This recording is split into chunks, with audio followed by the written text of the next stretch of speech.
Welcome back. This is Module 7. This is Lesson 1 problem set. If you have not yet done the practice sheet, please go to the previous video to see that first. Okay, this problem set will make a lot more sense when you have already done the practice sheet.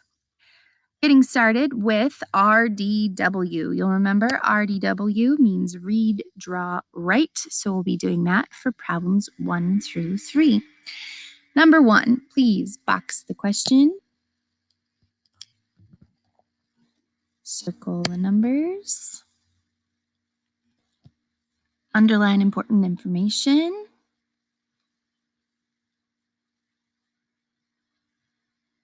Hopefully you underlined a 2-pound weight on one side of the scale. So here, love this visual. So on this side, we're putting down 2 pounds. Now you remember from the practice sheet, LB stands for pounds. So that does not say 210. That says 2 and then LB for pounds. And then the question, how many 1-ounce weights will he need to put on the other side of the scale to make them equal? So this is what we're looking at as our question. So a pound, 1 pound equals how many ounces? Okay, you're working with our conversion charts. You have seen that it is 16 ounces. So then doing 2 pounds, because that's what this problem involves, 2 pounds will equal 32 ounces. So he will need 32 1-ounce weights. Okay. All right, number 2. Please box the question. Circle the numbers. Underline important information. Okay, 3-pound weight on one side of the scale. So again, we're looking at something like this. Abel put 35 1-ounce weights on the other side. Okay, so I'm just going to go ahead and draw that over here. Here we have 3 lb or 3 pounds. On the other side, we have 35 ounces. Question, how many more 1-ounce weights does Abel need to balance the scale? Okay, so one of these sides is heavier. Well, no, this side is heavier. And then they're asking us on this side, how many more 1-ounce weights? Okay, so I'm going to use this work that I've already done in number 1, and I'm just going to continue my thinking now for number 2. So 3 pounds then. Okay, I've got 1 pound equals 16 ounces, 2 pounds equals 32 ounces. 3 pounds now, I'm looking at 16 times 3. 3 times 6, 18. 3 times 1, 3 plus 1 is 4. So 3 pounds equals 48 ounces. Okay, how many more will he need on this side so that they are equal? So now I'm taking 48 minus 35. This is notice this is a 2-problem step. This is our first step here. No, this is our second step. 48 minus 35 is 13. Okay, so he needs 13 more. Sorry about my handwriting, y'all. You know how this goes.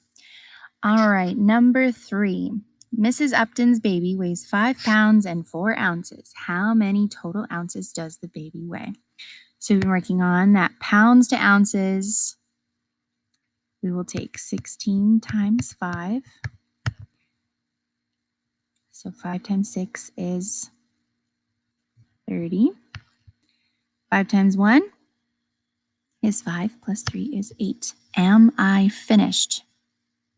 No, because that is just the 5 pounds. I also have and 4 ounces. So 80 plus 4 equals 84 ounces, and using OZ as the short way to say ounces, okay? So the baby, oh here,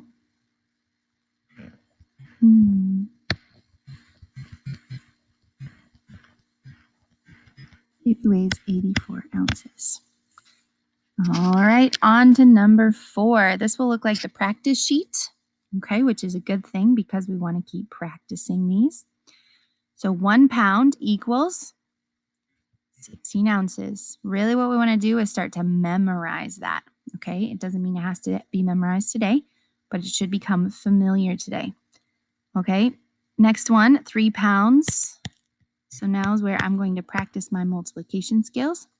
3 times 6 is 18. 3 times 1 is 3, plus 1 is 4, so 48. Next one then is 7. 16 times 7. 7 times 6 is 42. 7 times 1 is 7, plus 4 more, so 112. Now 10 times 16 should be fairly simple because anything times 10 is the same number with a 0 on the end. Check. All right, next one, 17 times 16. Now this is a skill that for some of us, we might need to break it into, I'm going to break it this way, 2 things, 17 times 10 and 17 times 6. And then at the end, I'll need to add them back together. So really, I'm taking 17 times 10 plus 6. Okay, so that's why I'm breaking it into these 2 things.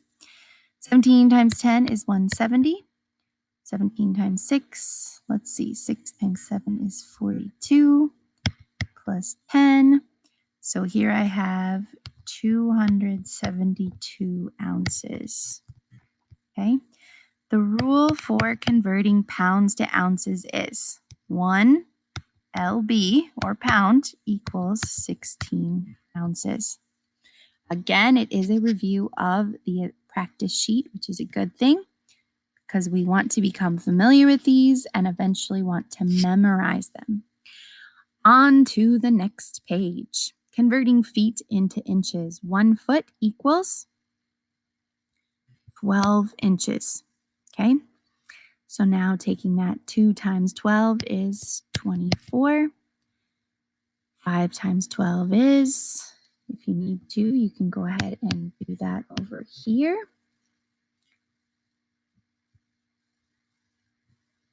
It is 60. 10 times 12, here we see that 12, okay, with a 0 on the end because it's times 10. And then times 12, 15 times 12. That's where I might need to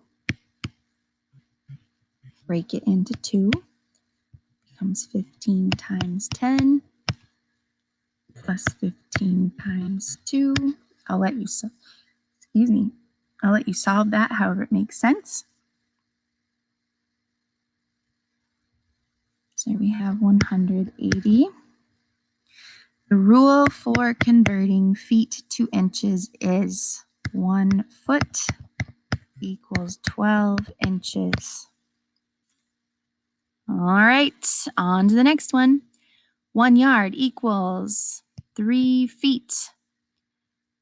2 yards then equals 6 feet. So I'm taking each one times 3. 4 times 3 is 12. 10 times 3 is 30. 14 times 3, if you need to do it this way, go for it. I have 42. All right, rule for converting yards to feet is 1 yard equals 3 feet. Okay, part 5 is perhaps the trickiest. That's okay because I'm right here doing it with you. Okay, so now we're taking 2 pieces. We are making sure they're all in inches. We're adding them up to be how many inches. Okay, so here's what that looks like. 3 feet. So I'm thinking, okay, 1 foot. I know that 1 foot equals 12 inches.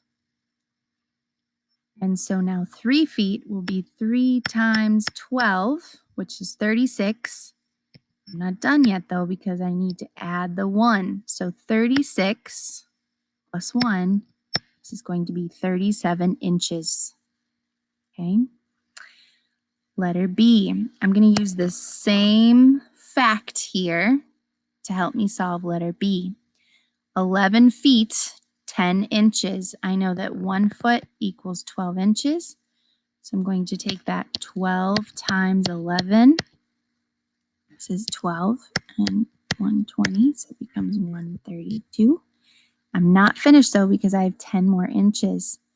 So 132 plus 10 equals 142, 142 inches. All right, I'm going to back up so that I can erase that and have my workspace again.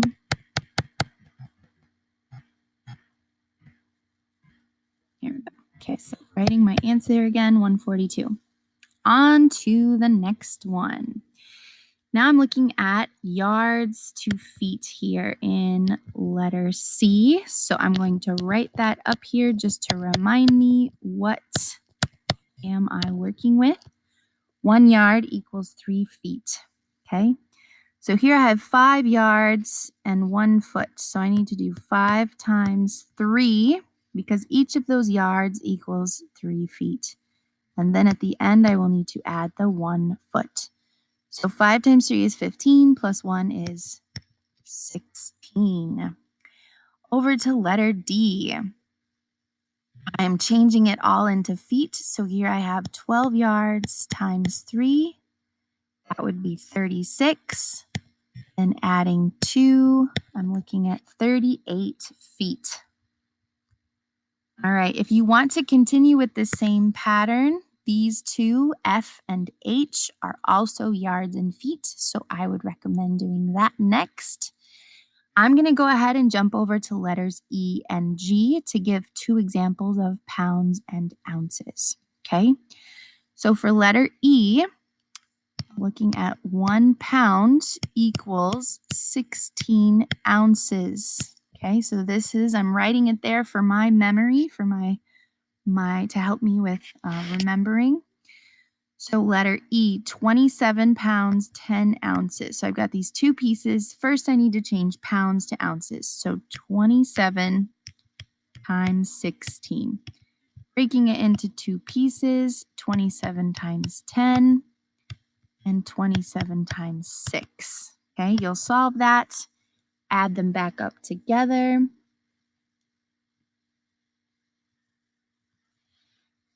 You should have 432. Pause this video and figure that problem out before moving on.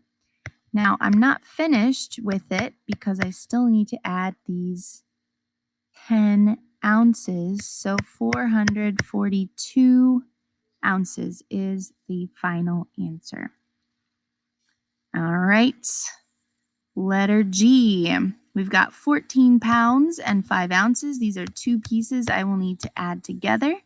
First, I need to figure out that 14 pounds. I'm going to start over here. 14 times 16 equals, break it into 2 parts if I need to. 14 times 6. So that's one way you could do it. If you want to do it that way, you would add them back together for your final answer. I'm going to go ahead and back up.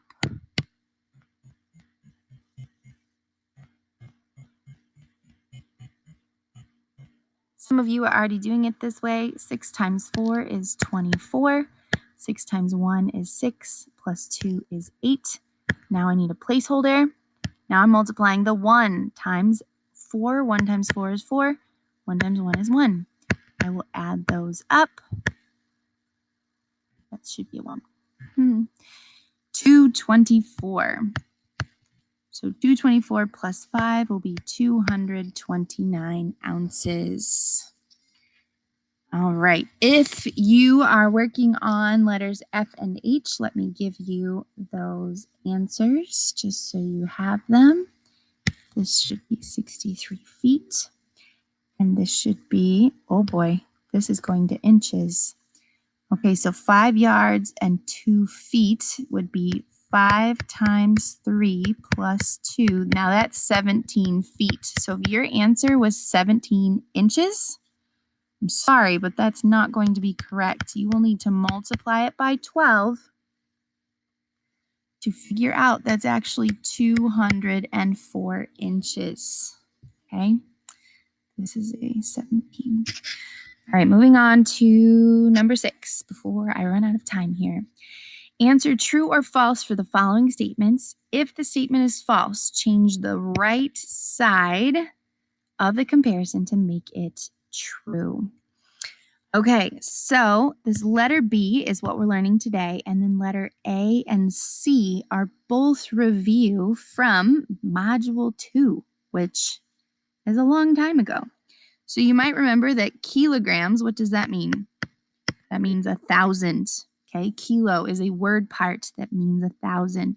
So this would be 2,000 grams. 2,000 grams, and here it's saying is greater than 2,600 grams. Do you agree with that? I don't. That is...